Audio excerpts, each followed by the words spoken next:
G'day viewers and welcome to the B&F count for the senior men's competition of AFL North Coast where we award the Brian Saville Medal. Greeny and I are joining you here tonight from the High Rollers room of CEX Coffs International Stadium. Little known fact, Brad, that through the week when footy isn't in action here, the stadium actually operates as a casino. It's not a little known fact, I've known it for quite a while.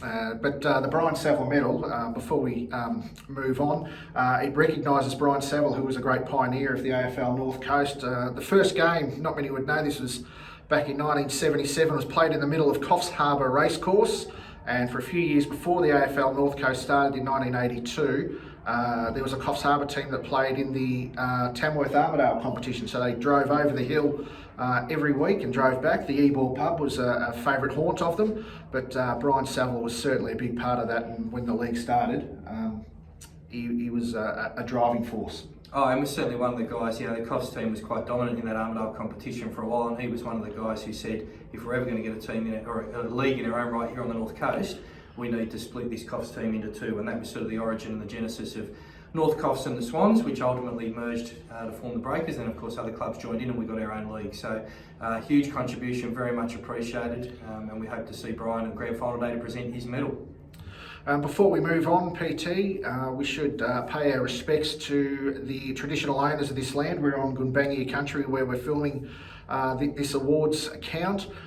We pay our respects to the elders, past, present and emerging, and we also acknowledge the magnificent contribution to the game that the Indigenous people have made, and to all those people who are watching from other parts around the country, we also pay our respects to the elders and the traditional owners of the lands that you're watching from.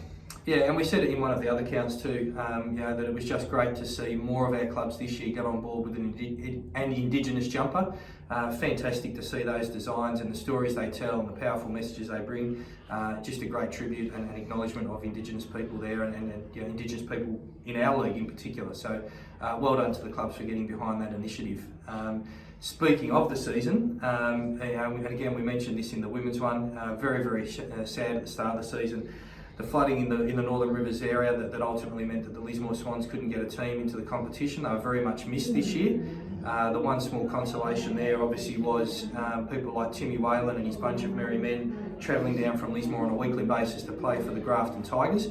Great to have those guys still engaged, and we certainly hope that that can provide the platform for them to launch back into getting the Swans up and running again next year, because to all of those guys, whether they be at Grafton, whether they be, I think some end up at Ballina and other places, we very much look forward and hope that we've got you back in our competition next year. But really good competition again this year, Greeny, a little bit more challenging with only the 5 teams without Lismore, but again, the standard of play continues to go up year on year on year, and yeah, really exciting competition. Yeah, I enjoyed watching the young kids who we've seen through the years come through the junior ranks, move into the senior ranks and show their wares, and as you said, the standard's improving, and I think that the young players who've got those years of experience behind them, they come into senior football and they're ready. Yep, absolutely. So we should probably move on to the first award of the night, and that is the Leading Goal Kicker Award. We'll do the top 5, and we'll start from the bottom. In 5th position from Grafton, Nick Wheaton, kicked 23 goals for the season. 24 goals for the year was Evan Duray from Northern Beaches. He finished in 4th position. Another goal ahead on 25 goals in 3rd spot, Matt Geary from the Coffs Breakers in his first year in the AFL North Coast. Yeah, Bob, isn't he? Brother of Brad? That's what Brad tells me, I'm sure it is. And 34 goals, the runner-up, Nicholas Stanlin-Velt in 2nd position. And the winner with 40 goals in the home and away season from Port Macquarie is Tom Dixon. Yeah, congratulations to all of those gentlemen, but particularly to Tom. Well done, Dicko. Got an email from him earlier in the season just inquiring about maybe some missing goals from a match, and obviously he kicked the bag that day, but I think, did he kick a couple of 11s in a row or something? A couple of 11s. That's going to get you high up on the leaderboard. Yeah, put you right up there. So well done to all those guys, and well done to Tom on claiming that award. Congratulations to you. So we'll move now into the actual vote part of the night, and moving towards the Brian Saville Medal and the announcement of such. And what we'll do is we'll look at a couple of leaderboards here from both round 6 and round 12, and then we'll go through the count for the last few rounds before we make our announcement. Round 6, which I'll run through in a moment, but a little bit sparse game-wise up to round 6 because of the weather, and so some of these votes will be heavily influenced by how many times a club got to play, and then that'll sort of start to balance it out by round 12. But as at the end of round 6, our leader there with 8 votes was Fraser Duray from Northern Beaches Blues. Hot on his heels, Clancy Clanger O'Neill from Grafton with 7 votes. Not too far behind, Malcolm Trotter from the Coffs Breakers in 3rd place with 5 votes, and then 3 guys tied in 4th place with 3 votes apiece. Matt Geary from the Breakers, Hamish Dirty Anderson from Sawtell Tormina Saints, and Mikey Luxton from the Grafton Tigers. Yeah, as you said, there weren't many games. We'll move on to the round 12 leaderboard, and all of a sudden there were more games because teams were playing midweek, teams were playing catch-up games, really making an effort to ensure that their players got as much football as possible, and all the efforts that the clubs went to this year to maximise the amount of football that was played. We certainly appreciate your efforts, as do the players. After round 12, we had a runaway leader. Well, not a runaway, but there was a decent margin there. 1st place on 16 votes, Fraser Duray from Northern Beaches. He was 5 votes ahead of Braden Saggers from Port Macquarie. In 3rd position, Mikey Luxton from Grafton. He's on 8 votes. Equal 4th on 7 votes, Malcolm Trotter from Coffs Breakers, Clancy O'Neill from Grafton. Equal 6th on 6 votes, Tom Dixon, Port Macquarie, and Hamish Anderson, Sawtell Tormina. 8th spot, 5 votes, Ned O'Neill from Grafton, and behind them a further vote behind, equal 9th to round out the top 10, Nicholas Stanlin-Velt from the Coffs Breakers and Des Morgan from Port Macquarie. Yeah, and really good leaderboard there in a sense, and we sort of touched on this a little bit with the reserve grade, but it's a leaderboard there that reflects some of the established stars of our league, but also some of our real emerging stars, the guys who are starting to come through from 17s and make their mark in people like the O'Neills, Dirty Anderson, Mikey Luxton, those kind of guys, going toe-to-toe, rubbing shoulders with the Braden Saggers, the Fraser Duray, and it's great to have those older guys in there really setting the tone and leading the way for the younger guys who are making their mark. Yeah. So to the votes. Yeah, to the vote count, and obviously the votes come very traditional BNF type model. Votes are cast every week by our umpires. We thank them for the contribution they make, not only in casting votes, but in getting out there every week and officiating games, so that the players can get out there and do what they love to do as well. Very much appreciated. Couldn't do it without the umpires, and we're always looking for more. So if anybody out there is interested, particularly if they've recently hung up the boots and thinking about how can I stay fit, how can I stay connected to the game, perfect ways to get into umpiring. So round 13 was played back on July the 16th. The first game we have there is the Grafton Tigers versus Coffs Breakers, top of the table clash. 1 vote goes to Albie Popko from Grafton, 2 votes to Dave Christensen from the Coffs Breakers, and 3 votes to Braden Needham from Grafton. The other game that day, Port Macquarie versus Sawtell Tormina. 1 vote, Tom Neal from the Saints. 2 votes, James Riak from Port Macquarie, and 3 votes, Braden Saggers, Port Macquarie. Okay, so that lead you almost referred to as runaway just closed significantly there. Round 14, Grafton versus Northern Beaches, and 1 vote, Ryan Sheether from Grafton. And a quick shout out to Ryan, who did his knee and probably done for the season. Good to see you back on the park next year, mate. 2 votes to Braden Needham from Grafton, strung a couple of good weeks together there, and 3 votes, Mikey Luxton from Grafton. The other game that day was Coffs Breakers against Port Macquarie at Fitzroy Oval. Unfortunately, the rain came through and we had a washed out affair that day. So we'll move on to round 15, July 30, Sawtell Tormina versus Grafton. 1 vote, Curtis Smith from the Saints. 2 votes, Tim Whalen from Grafton. 3 votes, Callum O'Loughlin from Grafton. And the second game of the round, Coffs Breakers versus Northern Beaches. Unfortunately, Beaches in the midst of an injury crisis there. Couldn't field a team. The Breakers won that game on forfeit. Round 16, Coffs Breakers versus Grafton. Again, top of the table. Lot Road on this one. Again, with 1 vote from the top of the table clash, it's the Albatross, Albie Popko from Grafton.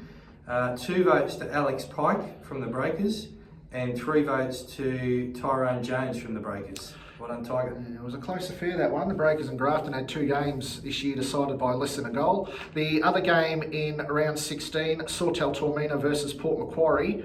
1 vote, Will Kelly for Port Macquarie. 2 votes, Jesse Schmidt from Port Macquarie, still polling votes. The old warhorse. And 3 votes from the Saints, Jameis Troutman. Yeah, great stuff. Well done, Trouty. Good to see you in there. Round 17, Port Macquarie versus Coffs Breakers. 1 vote to Will Kelly, 2 votes to Matt Geary from the Breakers, and 3 votes to Aidan Wallace from the Breakers. And the other game in round 17, Grafton versus Northern Beaches. Nick Wheaton from Grafton, 1 vote. Mikey Luxton, Grafton, 2 votes. And 3 votes from Northern Beaches, Fraser DeRay. Okay, very interesting. The last round, 2 games to go. First of those, Sawtell Tormina versus Coffs Breakers.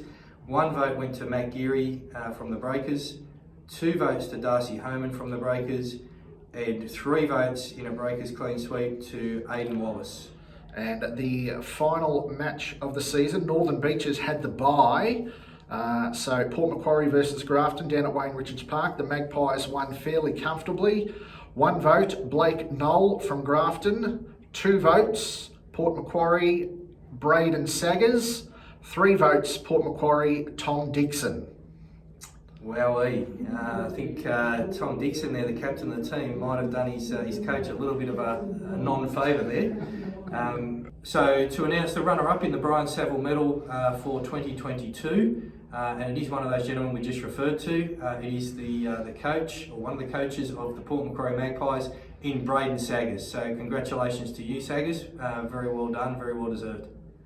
Yeah, great player to watch. When he gets the ball in, well, he wins a lot of contested ball himself, but also once he's in the open with his speed, he's just fantastic to watch. Yeah, absolutely. And I think he's been in our competition now about 4 years. And I think on 3 occasions he's been the runner-up in the BNF. So clearly a very consistent performer, very well respected throughout the whole competition. And our competition is certainly a better place for having him in it. So congratulations, Saggers, on that award. And any disappointment he's had at being runner-up, probably countered by a much bigger issue in his home now that he's in the family way and become a first-time father. So congratulations to you, Braden. The winner of the Brian Saville Medal for 2022 now becomes a 3-time winner of this award and joins some illustrious company. Congratulations to Fraser DeRay from Northern Beaches. Yeah, phenomenal effort by Fraser, as you say. Actually creates history here tonight by becoming our 4th 3-time winner. Following in the footsteps of reasonably early days Brian Rava. Oh, he was a good player, Brian. Then Mark Cousins, who good to see Cuzzo back in a reserve grade jumper this year. And of course the great Jesse Schmidt, who we mentioned earlier in the count. So some very, very illustrious and rare air that Fraser DeRay now moves in, and thoroughly deserved as well. And bearing in mind that not that long ago Fraser had 1 or 2 seasons out, could potentially even have struck out on his own. I think he went out as a BNF winner and has come back and won it the last 2 years in a row. So phenomenal effort. Yeah, we should go to the final leaderboard then. Fraser finished the count for the Brian Saville Medal on 19 votes, 3 votes ahead of Braden Saggers at Port Macquarie. In 3rd position on 13 votes, Mikey Luxton had a tremendous year. Equal 4th, 9 votes, Aidan Wallace and Tom Dixon. Aidan from the Breakers, Tom from the Magpies. 7 votes, equal 6th, Malcolm Trotter and Clancy O'Neill. In equal 8th, Hamish Anderson and Matt Geary. And 9th position, we had 5 players, all polled 5 votes. Jameis Troutman from Sawtell Tormina, Ned O'Neill from Grafton, Tyron Jones from Coffs Breakers, Callum O'Loughlin from Grafton, and Braden Needham from Grafton. Yeah, so well done to all of those guys. Congratulations on a great season. Congratulations to everybody on a great season in what has been very, very trying circumstances. Just jumping back quickly for a moment there, Greenie, you acknowledged Saggers becoming a father for the first time. We probably should also have acknowledged former Port Macquarie captain Aston, who did most of the heavy lifting in that process. Well done, Aston. Congratulations to you, and we look forward to seeing you back on a footy field next season and making your mark once again for the Magpies. That basically wraps it up for us, Greenie. So the awards will be presented at the conclusion of the grand final. And we will certainly fight with any of the guys who've won awards and who won't be in a team that's playing. But congratulations to Tom Dixon for the goal kicking award, to Braden Saggers, the run-up in the BNF, and Fraser DeRay, who is a 3-time BNF winner. Announcements in the back there, just something about car parked here for the last 6 months. It must be Dusty's car. If he could come and move, that would be great. But wrapping up the 2022 season, we look forward to seeing everyone at the grand final, and we look forward to finishing the season in absolute style.